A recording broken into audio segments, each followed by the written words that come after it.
நமக்கு ஒண்ணுமே ஸ்லோகம் சொல்ல தெரியல, எதுவுமே நமக்கு பூஜையெல்லாம் பண்றதுக்கு நேரம் இல்லை அப்படின்னாலும் தொடர்ந்து பகவானின் திருநாமமான அந்த ராம நாமத்தை இடைவிடாம நம்ம சொல்லிண்டே இருந்தா போதும், நமக்கு என்ன பலன் கொடுக்கணுமோ அதை சரியான நேரத்துல அந்த ராமபிரானே நம்மை தேடி வந்து அருள்வார். அப்படிங்கிறது தான் அந்த சபரி மோட்ச வைபவம் நமக்கு சொல்லி தரக்கூடிய அற்புதமான 2வது பாடம்.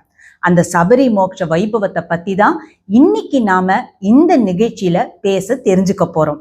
யார் சபரி அப்படின்னா, அவ ஒரு காட்டுல வாழ்ந்த ஒரு காட்டுவாசி.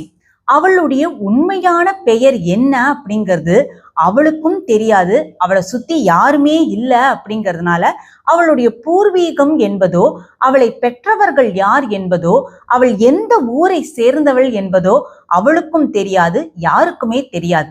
அந்த சபரி என்பவள் என்ன பண்ணிட்டு இருந்தா அப்படின்னா, காட்டுவாசியாக வாழ்ந்துட்டு இருந்தா. காட்டுவாசியாக வாழ்ந்து கொண்டு இருந்ததுனாலேயே தான் எப்படி உடை உடுத்தி கொள்ளணும், எந்த மாதிரியான உணவு வகைகளை சாப்பிடணும், எந்த மொழியில பேசணும், எப்படி சக மனிதர்களிடம் பழகணும்னு எதுவுமே தெரியாது.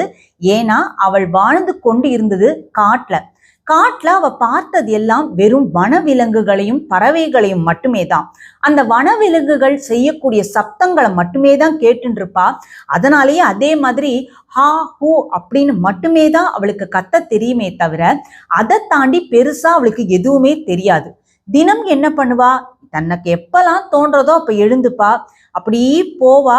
காட்டுல இருக்கக்கூடிய அந்த இலைகள் தழைகளையே தன்னுடைய உடையா உடுத்திப்பா. அவ கண்ல அன்னைக்கு காய்கள் கனிகள் கிடைச்சதுன்னா அதை எடுத்து பறிச்சு சாப்பிடுவா.